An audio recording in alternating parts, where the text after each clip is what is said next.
హల్లెలూయా. మన ప్రభు అయిన యేసుక్రీస్తు నామంలో మీకు శుభములు. గట్టిగా అరిశారని అడిగిపోయారా? అదే ఒకవేళ మత్తులో ఉంటారేమో, నిద్రలో ఉంటారేమో, మళ్ళీ మేలుకొల్పాలని హల్లెలూయా అనేది నేను కొంచెం బిగ్గరగా అంటున్నాను. కంగారు పడకండి, ప్రభువును స్తుతించండి, లేవండి, మేల్కొనండి అని ప్రతిరోజు 7 గంటల వరకు నిద్రపోయే వారి కోసం మరి దేవుని మేల్కొల్పును మీకు అందించాలని దేవుని వాక్యాన్ని మీద తీసుకొస్తున్నాను. రండి మరి ఈరోజు దేవుని వాక్యాన్ని ధ్యానిద్దాం. పరిశుద్ధుడా, ప్రేమగల తండ్రి, నీకు వందనములయ్యా. మరొక రోజు ఇచ్చావయ్యా, మరొకసారి నిన్ను స్తుతించే భాగ్యము నీ కృప కొరకు కనిపెట్టుకునే ఆశ మాకు దయచేయమని క్రీస్తు నామములో అడుగుచున్నాము తండ్రి, ఆమేన్. శ్రమల్లో చిక్కుకున్నారండి? నష్టాల్లో పడిపోయారా? నష్టపోయారా? దోచుకొనబడ్డారా? మోసగించబడ్డారా? ఖచ్చితంగా చాలామంది ఈ రోజున బాగా ఉన్నవారు అమాంతంగా చిక్కుల్లో చిక్కుంటున్నారు, శ్రమల పాలైపోతున్నారు, అనారోగ్యాల పాలైపోతున్నారు. దేవుని బిడ్డలం మేము, దేవునికి ప్రార్థించుకునేవారేమి, మాకెందుకు ఇలాంటి పరిస్థితి అని మళ్ళీ దేవుణ్ణే ప్రశ్నించేవారిగా ఉంటున్నారు.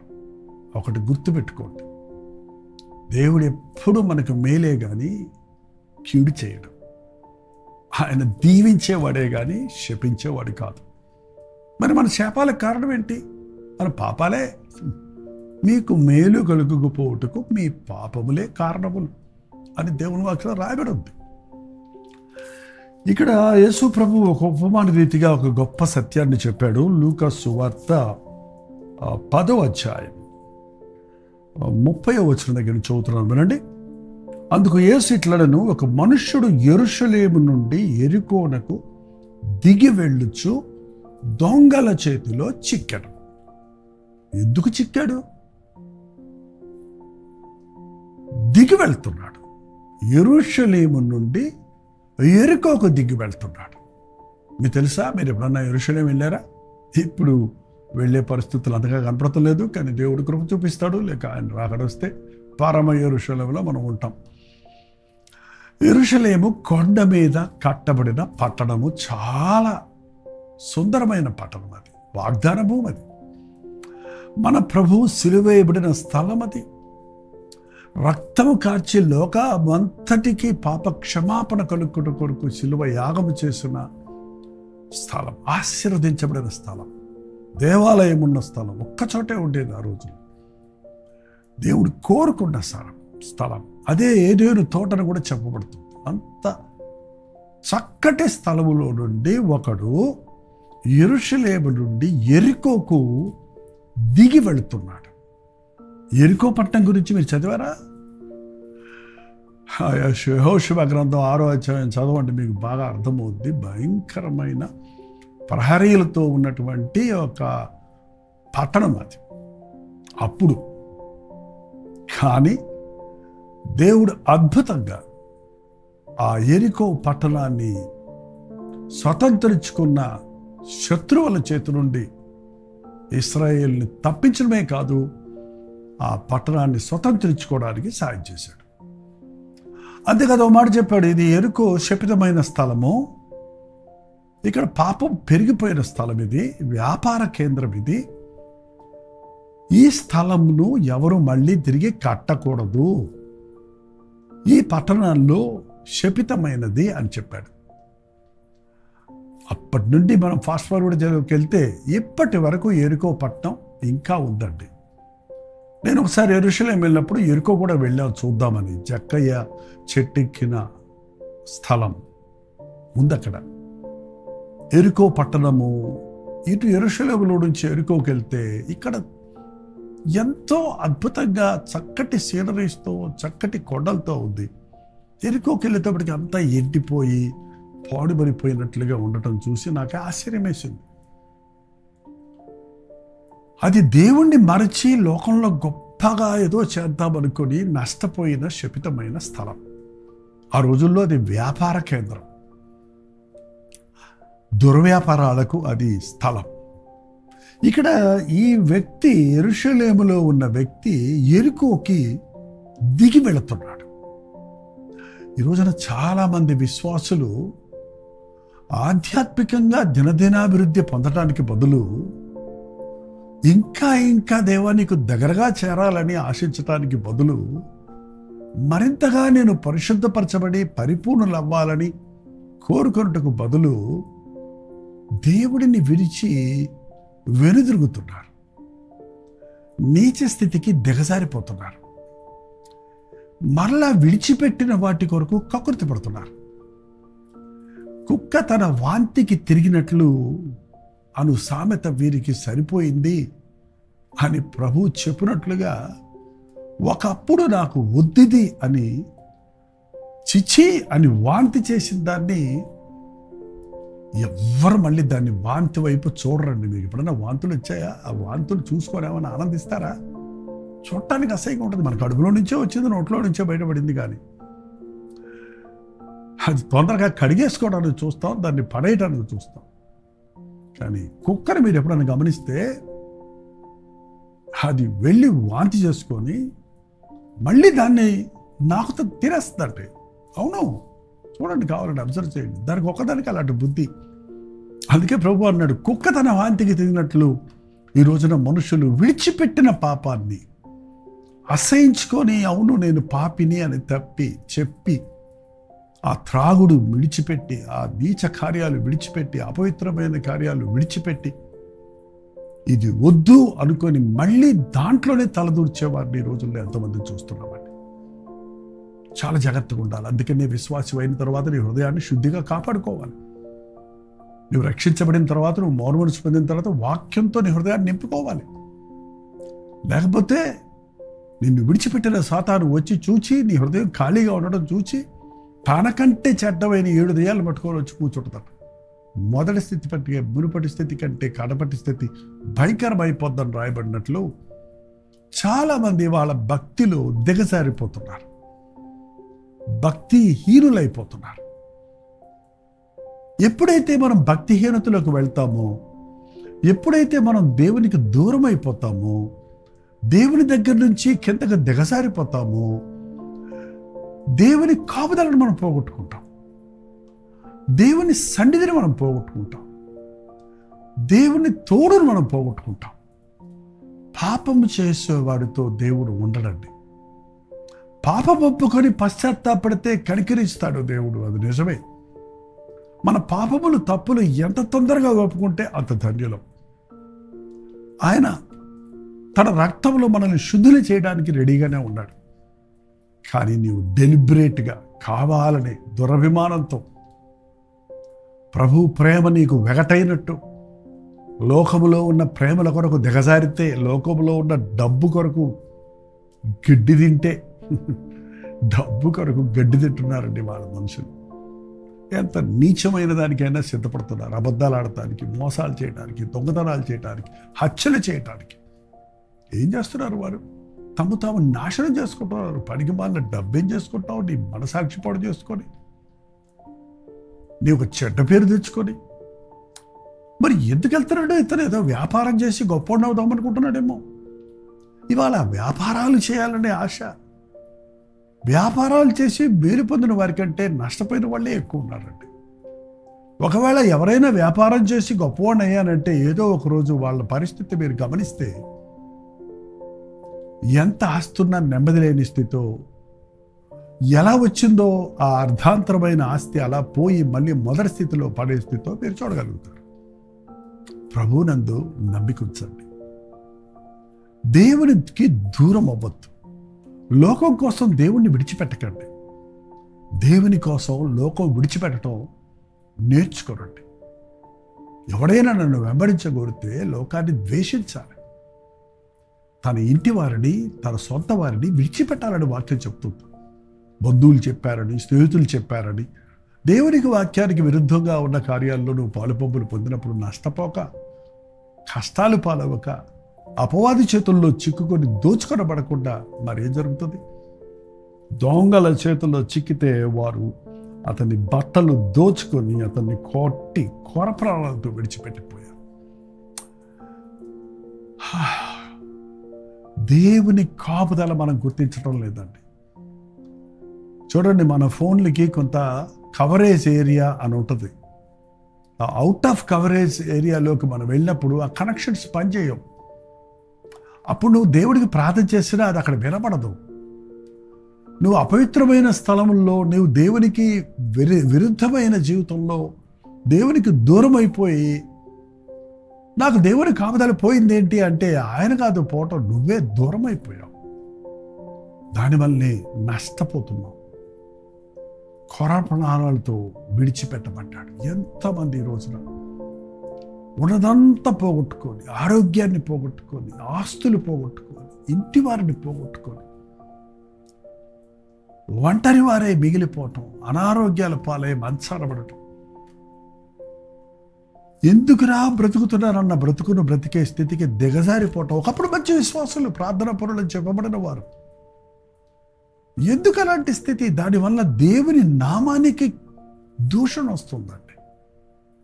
ఈయన పాస్టర్ అన్నాడు, క్రైస్తవుడు అన్నాడు, సేవకుడు అన్నాడు, విశ్వాసం అన్నాడు, ఇలాంటి స్థితిలో దిగజారాడే అని దేవుని నామానికి దూషణ తెస్తున్నాం. అందుకేనండి ఎవరిని మింగుదునా అనే అపవాది వెతుకుచూ తిరుగుతున్నాడు. బోల్డ్ మంది మనుషులు ఉన్నారు కదా, వెతకాల్సిన అవసరం ఏంటి?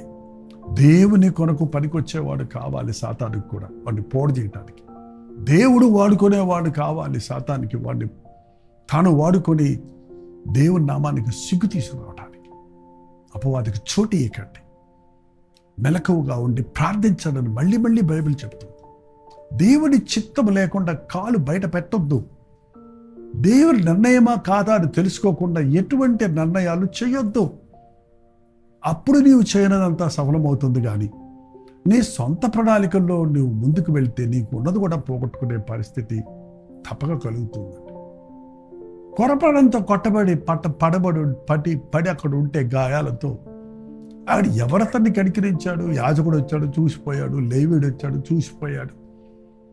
మనుషులు వస్తారు చూసిపోతారు, కావాలంటే ఈ రోజుల్లో వీడియోలు తీసుకొని పోతారు అంతే. ఏంటండి, ఎవరు నీకు ఆపత్కాలంలో సహాయం చేసేది?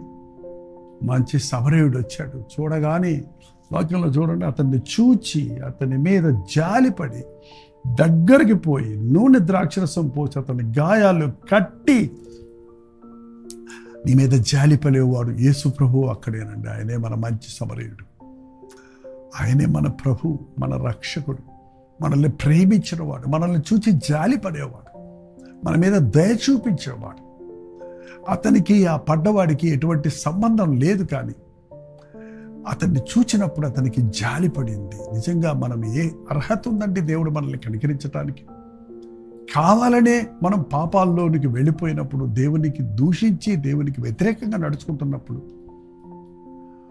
కొర ప్రాణాలతో కొట్టుకుంటున్నప్పుడు, నిత్య నరకానికి పోయే స్థితిలో దిగజారిపోయినప్పుడు కూడా నిన్ను చూచి జాలిపడేవాడు, నీకు మేలు చేసేవాడు, నీ కొరకు ప్రాణం ఇచ్చిన ప్రభు అయిన యేసు ఒక్కడే. అతన్ని చూచి జాలిపడి అతని గాయాలు కట్టి అతన్ని తన గాడిద మీద ఎక్కించుకొని అతన్ని ఎత్తుకొని అతన్ని పరామర్శించడం ఉందండి బైబిల్లో. అవును, నిన్ను చూచి జాలిపడే యేసయ్య, నీవెంత కష్టంలో ఉన్నావో ఆయనకి బాగా తెలుసు. అందరూ నిన్ను చేయి విడిచిపెట్టేశారు కదా, ఎవరు నిన్ను పట్టించుకోవటం లేదు కదా, మనసులో నువ్వు కృంగిపోతున్నావు కదా. నీ చుట్టూ మనుషులు ఉన్నారేమో, నీ ఇంటి వారు అందరూ కూడా ఉన్నారేమో, కానీ ఎవ్వరు నిన్ను అర్థం చేసుకోవటం లేదు కదా. నీ డబ్బు కొరకో, నీ బహిరంగమైన విషయాల కొరకో వారు నీతో ఉన్నారు, కానీ నిన్నుగా వారు ప్రేమించేవారిగా లేరు కదా.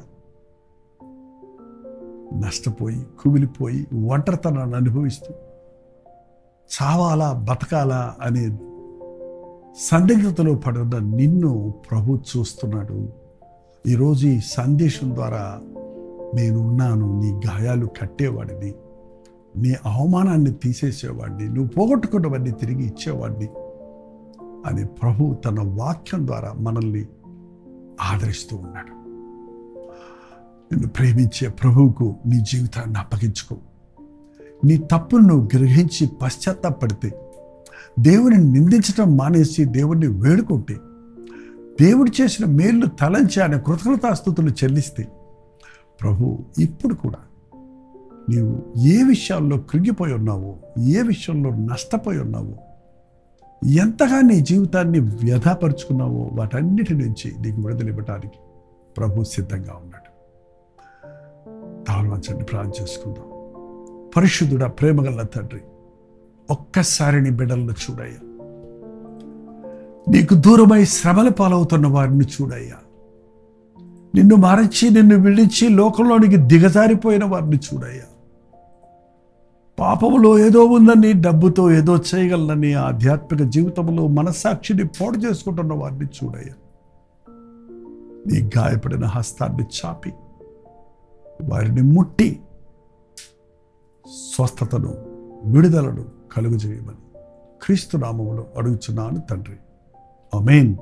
మన తండ్రి అయిన దేవుని యొక్క ప్రేమయు, కుమారుడైన క్రీస్తు యొక్క కృపయు, ఆదరణకర్త అయిన పరిశుద్ధాత్మ యొక్క సహవాసము కూడి వచ్చిన మనందరికీ ఇప్పుడును సదాకాలమును తోడై ఉండును గాక.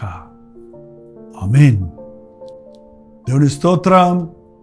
నిజంగా మీరు గాయపడి ఉంటే, బాధలో ఉంటే, ఒంటరిగా విడిచిపెట్టబడి ఉంటే, మంచం పాలై ఉంటే, నష్టపోయిన స్థితిలో ఉంటే, నాకెవ్వరు లేరని దిగులు చెందుతుంటే, వాళ్ళ మీతోనే ప్రభు మాట్లాడాడని విశ్వసించండి, మోకరించి ప్రార్థించండి. ఈ క్షణంలోనే ప్రభు మిమ్మల్ని సేద తీర్చి ఆదరించి మీరు పోగొట్టుకున్నవన్నీ మీకు ఇవ్వడానికి ఆయన శక్తి కలిగిన వాడు. మీకోసం మేము ప్రార్థన చేయాలంటే 954041 నెంబర్కి, మీరు ఇతర దేశాల్లో ఉంటే 91001008 నెంబర్కి టెక్స్ట్ లేక వాయిస్ మెసేజ్ ద్వారా మీ ప్రేయర్ బోర్డర్స్ పంపించండి. మీ నిమిత్తమై ప్రార్థిస్తున్నాం. మీరు కూడా ప్రార్థించండి. దేవుడు అద్భుతమైన విడుదలను, మేలును మనకు కలుగజేస్తాడు. Doctor Jaipal YouTube channel subscribe చేయటం, లైక్ చేయటం, ఇతరులకు షేర్ చేయటం మర్చిపోకండి. మీరు నిజంగా మేలు పొందుతున్నప్పుడు ఈ పరిచర్య ద్వారా మన అనేకులు మేలు పొందినట్లుగా మీరు ఇతరులకు షేర్ చేయండి. ఉచితమైతే మధ్యాహ్నం 3 గంటలకు హెచ్చరిక, అలాగే రాత్రి 9 గంటలకు కల్వరి ప్రతిదూరులో మళ్ళీ కలుసుకుందాం. అంతవరకు దేవుని మహాకృప మీకు తోడైనది గాక.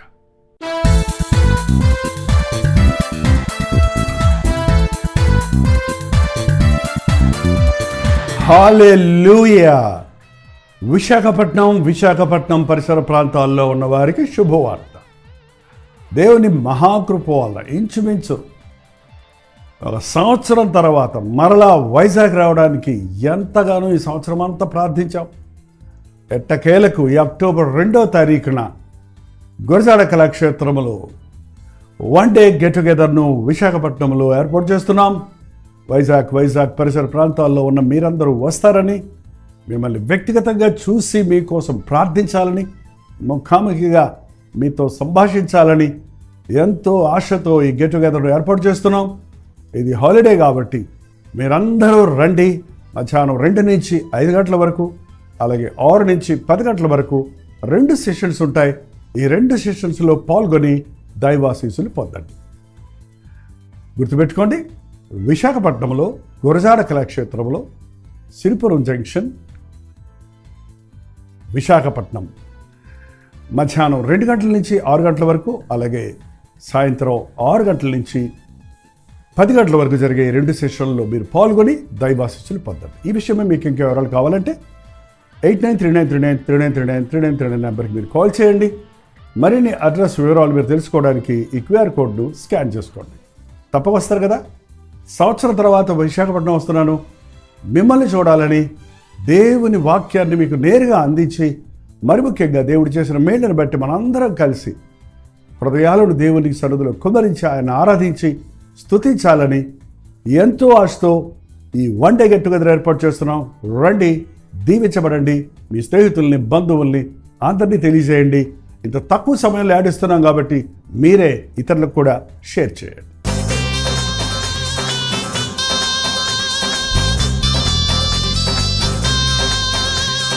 హల్లెలూయా. కోల్కతా పరిసర ప్రాంతాల్లో ఉన్న వారికి శుభవార్త.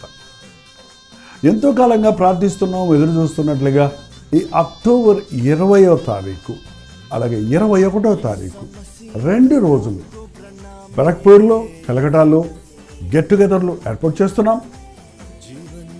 తప్పక మీరు వస్తారని టీవీ కార్యక్రమాల ద్వారా వాక్యాన్ని వింటున్న మిమ్మల్ని నేరుగా చూడడానికి, వ్యక్తిగతంగా మీకోసం ప్రార్థించడానికి, మీ ప్రార్థనా భారాలు ప్రభు సన్నిధిలో ఉంచి విజ్ఞాపన చేయడానికి ఎంతో ప్రార్థనాపూర్వకంగా అక్టోబర్ 20, 21 తారీఖుల్లో కోల్కతాలో ఈ మీటింగ్స్ ఏర్పాటు చేస్తున్నాం.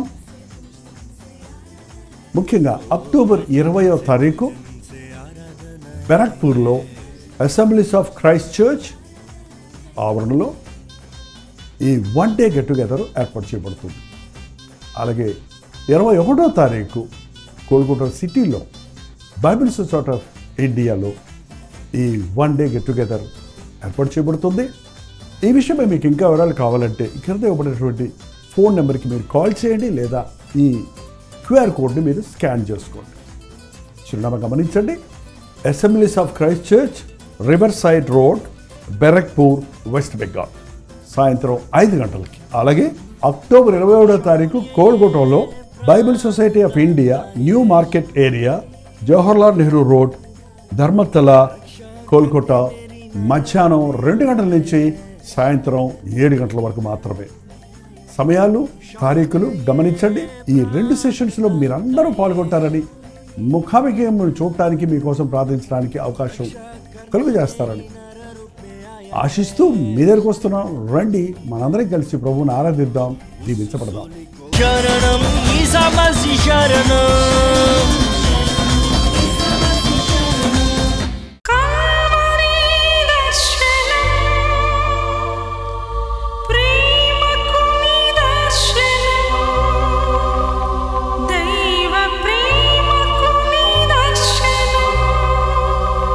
తెలుగు, తమిళ, హిందీ, మలయాళం, బెంగాలీ, ఒరియా అనే 6 భాషల్లో టెలివిజన్ ప్రోగ్రామ్స్ కొనసాగుతూనే ఉన్నాయి.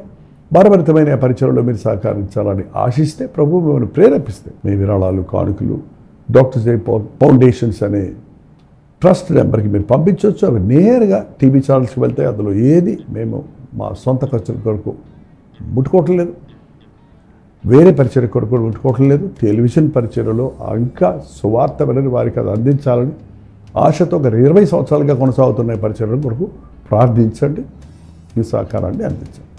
ఈ విషయం మీకు ఇంకా వివరాలు కావాలంటే 89393939 అనే నెంబర్కి మార్నింగ్ 10 నుంచి ఈవినింగ్ 10 లోపల మీరు ఫోన్ చేయండి, వివరాలు మీకు తెలియజేస్తాం.